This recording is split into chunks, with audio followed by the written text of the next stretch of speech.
I just wanted to start talking about the album recording process. Uh, just start out with I demoed this in late 2009 and asked you guys to be a part of this because of previous failures with local musicians. And I'm not blaming them; I'm just blaming myself as well. I just wanted to get this record done the way I pictured it in my mind, so With the to speak, mountains. in the mountains. Yeah. I sent it over to Dirk, who had some time in between, I think, touring with Soilwork back then or something like that. And Probably. maybe Dirk wants to guide us through his approach to these demos. I mean, there were programmed drums with guitars only. Yeah. So, well, what sticks out is it was the first time I was using that thing back there. Well, it was a different one, but I was using basically an E kit. I was recording it at home, and I'd only used the E kit for practice up until there. So it was my first time recording MIDI, learning all the tropes of that, which was quite interesting because, as most people, most drummers can relate to this who have played, acoustic drums and electronic drums. They're really two different instruments. The only similarity is you hit stuff with sticks and pedals, and it kind of ends there because to get everything to sound good, if you're looking for a somewhat organic sound, it takes a lot. And so I was definitely still learning at that point, pretty new to it. But actually listening back now, it came out amazingly well considering everything I would do differently now. I have to say it's the songs and even the production stand the test of time for sure, in my opinion. So it was fun. It was a lot of work. Like I probably edit 5 songs now in the time I edited like half a song back then. So Yeah, no, but so you used Superior Drummer samples from back then, from 2010, I guess. yeah, And I think in the studio we only added a kick sound and a snare sound next to your sounds. So yeah, sample wise, it's pretty much what you had been using. Yeah. I mean, it's technical stuff too, so that adds to the difficulty of making it sound organic and have all the dynamics kind of be respected. And I remember learning afterwards that I was pushing everything to the max way too much, that I needed to give it more, kind of room to be dynamic, which also the newer samples they've brought out since those years are a lot more respectful of that. I don't remember what kit I used on that, but nowadays I use the Metal Machinery a lot, and Andy Sneap kit, which is really good. But anyway, we're not gonna I think it was just bore everybody with that. But no, but I think it was just before the release of the Avatar New York something. But I mean, that's the kit I have on my Superior Drummer, and I got it after you recorded. So where did you record the drums? What location were you in?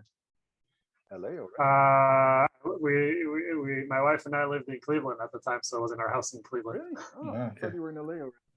Yeah. I'll just. We moved back here like a couple of years after that. So yeah, but yeah, Cleveland, East Coast. Well, coast. Well, I guess kind of towards the East Coast. Hey, there's a lake, like it has a coast. Lake Erie counts as East Coast. Did you ever hear the story when Lake Erie caught on fire? It was so polluted that it was burning. Yeah. They have an ale celebrating that, Burning River Ale. For real? Gross. That's why I don't drink beer. Because you're afraid to catch fire. Yep, exactly. So, how about you, Steve? What was your approach to how did that all happen? Did you go with Mike to record the bass, if I remember correctly? So, yeah, let me plug in my headphones though. Hold on. Okay, I'll give. I can't hear fucking Mikey with the shit. I'm sorry. I'll just speak like this. No, so I'll quickly introduce it. Steve had a few was in sessions. He was playing live with a few bands, so I figured I wouldn't. I mean, I sent him the demos. I mean, with your drums, I re-recorded the guitars on top. Changed a few things. You changed the tempos here and there. You sped it up. Did I? Yeah, a little bit here and what there. A nasty boy. And no, but I mean, I trusted your judgment because I figured, well, you played live way more than I did. So what might seem nice to me listening, in my room or living room, whatever. Um, Maybe, I mean, your judgment was probably right because you were playing live more, so you figure, well, maybe bump up 10 BPM or 20 BPM for that other part would be a better thing to do. So I trusted your judgment in that and went with it. Re-recorded the Thanks for guitars that. on top. But just you So if gotta, if the album's all messed up, it's my fault, folks. It's yeah, I know, but you have sorry. to let people breathe. And actually, we've had some good reviews about this. That it sounds like we've really jammed on this, and that's because you changed some stuff. I re-recorded guitars. Steve added his things, which made me change the guitars again a little bit here and there. So that made it more organic, as if we were all jamming together. Uh, what was I going to say? Yeah, Steve had a few sessions. I sent in the music, but I knew he didn't have time to really, learn anything, focus on it. So I just figured, well, I'll let you do your thing. And he had some off days in between an obituary gig, as in gig, Ooh, there we obituary go. tour. He I had just some figured off out how days. to click it over to the headphones. Now you're in Ah, stereo. there you go. Oh, So yeah, I can even hear you breathe through your nose. Yeah, this is good. Yeah, I was of all bands, I was on tour with Obituary. That only happened once ever. It was only about 10 shows, but but just Wow. like you, Dirk, it was a bit of experimentation because that's when I invented the 3-string. And Mikey came and picked me up somewhere. I don't remember grass where you pop. got me. Grass Pop. And we went right to his house, his own living domicile, and I had to put all 5 strings back on to do his album. So I was kind of in the mode of just learning this weird caveman 3-string, and then I had to go back to 5-string to play it real. And then as soon as I left his house, put it back to 3-string again. So but in those days too, we were also using those Line 6 pods for the sound. Oh yeah, man, yeah. But Those I mean, things. it had the sound and also DI output, so we could still reamp. Yeah, even amp it. yeah, exactly. But actually, Mikey dialed me in such a cool tone that I remember I had bought one previously and I was no good with it, and I dug it out of my kind of forgotten equipment, and so I think he sent me some shots of the settings. I started there, and then for a long time that was part of my signal chain. I've kind of professionalized since then. I don't use those little processors anymore, but for a while it was great. And so that album is the pod, the Line 6 pod bass. Well, you don't actually hear the pod. It's been reamped with an ampeg, so you don't hear the pod sound on the album. But well, throw all that out. So much for that for story. all the compliments. No, but it was I think it was like a Rush ampeg preset that I just I dialed in your EQ, which was all your live EQ, which was all maxed out, and yeah, that was that sound. Yeah. Good stuff. Good stuff. I mean, it came out great. Like I said earlier, listening back now, like I didn't know what to expect. I hadn't listened to it for quite some years, and hearing it now, I'm like, wow, it actually sounds. Yeah. I'm like, what? I listen to it every day. But yeah, exactly. Every single day for the past 10 years. It's my yoga background. Yeah, exactly. Anatomy of Eye, perfect for your upward dog. So just to finish that previous story, we did the bass recording in 3 days, more or less, and then I recorded the guitars with just same kind of setup, Line 6 and a DI output. Had it reamped in the studio, and that was a studio in Italy, which I knew through friends.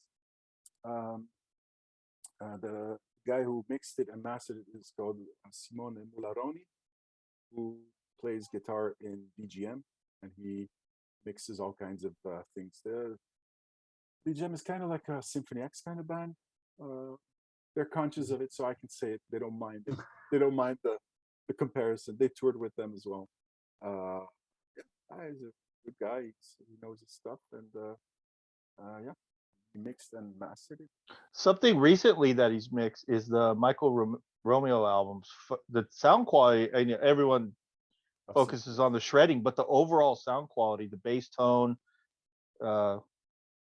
Macalusso's drums, everything fucking killer. He's getting better and better. I think they added him Anatomy of I taught him everything he knows, obviously. Yeah. That probably. That's how he could experiment with class A musician. I think he mixed the whole album on a Line 6 pod. I think he, Yeah, probably. No, he had a nice studio going there. So, but he was still working for another guy's studio.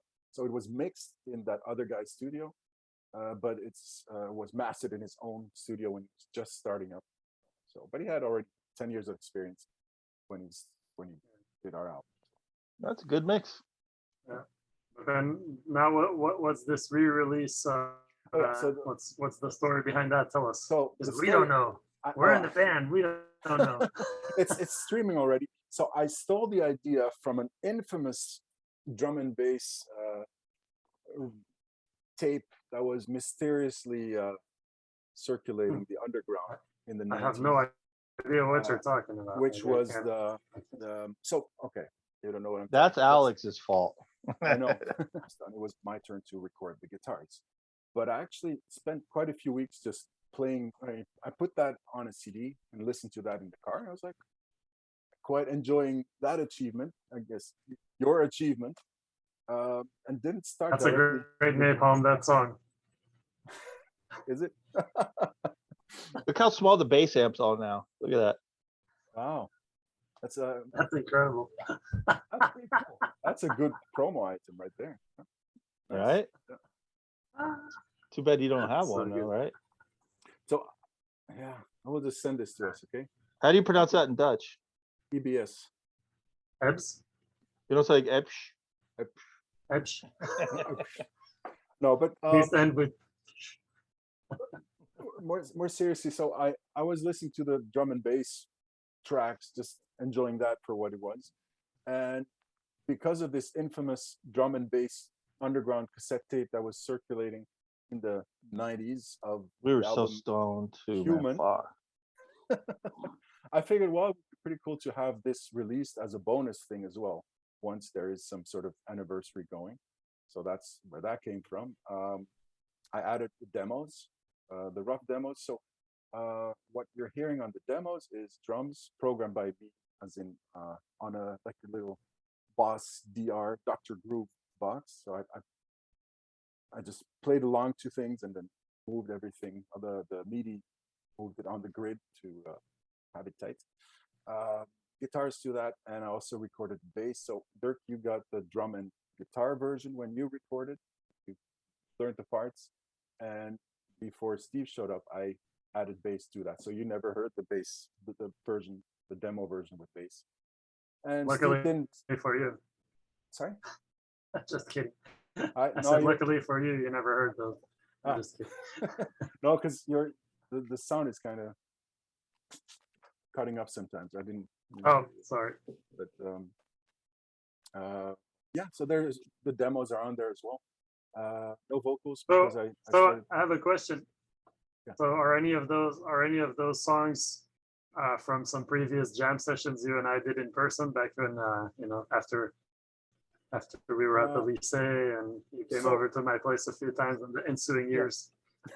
So I came over to your place in '96 to jam together with my friend Ed. On bass, and we jammed on covers mostly. That was Slayer and some band called Death or something. And afterwards in '98 we had some band. And in '98 I visited you to actually record or jam on an album. In the end, I think we only jammed on 6 songs because the rest was just too well, unfinished. Let's put it that way. There are some riffs, or I must have changed them in some way. None of the stuff is exactly the same, but there's some stuff that reappears in that. I never thought about sharing that. I thought about putting it on this. I thought about putting it on this release. It's a rehearsal tape that I have. You sound good on it, and I mean it's from '98 anyway. So if you're not happy with it, you can always say, "Well, I was young, I didn't know anything." But it's decent. It's a decent rehearsal tape, but I figured I wouldn't put it on there. Yeah, you may want to look at it once. A rehearsal tape might be interesting. You got to save something for the 20th anniversary. Yeah, so exactly. good point. The re-release. Re-release, the 5th release. Yeah. Yeah. So that's Good stuff. that's that. Yeah. Good stuff. Yeah. Yeah. So, what are your thoughts, Steve? What about that next Anatomy of I album that's up in the sky somewhere? When's that happening? I don't know, Mikey. He's the Well- song factory over there. I'm the song factor. Well, see, good point, Dirk. I think Anatomy of I has like it's live music. It's not like a studio session prog instrumental fusion kind of stuff that is typical for like session stuff. So yeah, I really want to push a live band on that, and you guys are too busy with your previous engagements and other stuff. But I do want to work on some solo stuff with you guys, some instrumental music. I think that would be the best continuation of this cooperation. See, it sounds like a Testament song right there. Yeah. Collaboration of a cooperation of elaboration of my constipation. Well, Steve and I have been practicing in the meantime. We've been jamming here and there, trying to keep our chops up for when you send us those songs. Yeah. Yeah, all these so-called touring bands we're in, it's really just to keep the juices flowing for the next AOI, obviously. I know. Exactly. Yeah. Exactly. You're doing pretty good, I guess. You know, it's not at the same level, but it's better than. Well, we try our anything. best, there's only so much we can do. Yeah. I mean, between the three of us, we're at least in the big 20, right? Yeah. Age wise. Each wise, yeah. Yeah. Well, I don't know if there's anything else you wanted to touch on, but I'm probably gonna get a call any second here. Yeah. So So Dirk has to run. Let's see. I had pretty much covered everything. Yeah. What are you guys up to next? That would be the final comment. I would say. What are you guys up to in the next? Year. Yeah, I got some tours coming up. We're in the US in April, May with Megadeth, and we're supposed to come to Europe after that. So fingers crossed, that the European run happens. It's looking pretty good right now. So it'd be nice to come back and play some festivals and be back on the old continent. I'm looking forward to it. It's looking good. It's looking good with all. And we have an Lots album of- coming out. Yeah. Yeah, July 8th. Yeah. July 8th. Yeah. So cool. And you? All right, Yes, sir. gents. You It's got it great right. seeing you. I'm sorry. problem. I can't stay any longer for more BSing, but Come on. if my call doesn't last long and you're still talking, I'll hop back in. What BSing? This was like the highlight of your week. This call. That's The true. best thing The that past could 10 have happened. years. Waiting for this to happen for 10 years. Yeah, I know. When can we celebrate this? Wasn't this it was 12 great. years ago? I thought it was No, 12. well, the recording was in 2010 for you guys. Yeah. And it was actually finished in 2010, and I tried to get the right deal for it, and in the end, ended up releasing it myself in 2011, just because I didn't like the deals that were offered to us. Right. So, yeah. Steve looks confused. Yeah. So I mean, the good thing is we're here now, and hopefully that solo stuff will happen sooner than later. Oh yeah, well, watch it. It's got to be right there. I'll send you a file later on today. Yay. Please do. All right, my friends. All right, bud. Good catching up. I'll see you soon. Cheers. Cheers. Finally gone. Now I could say what I was. No, I'm just kidding. I'm He's still here. there.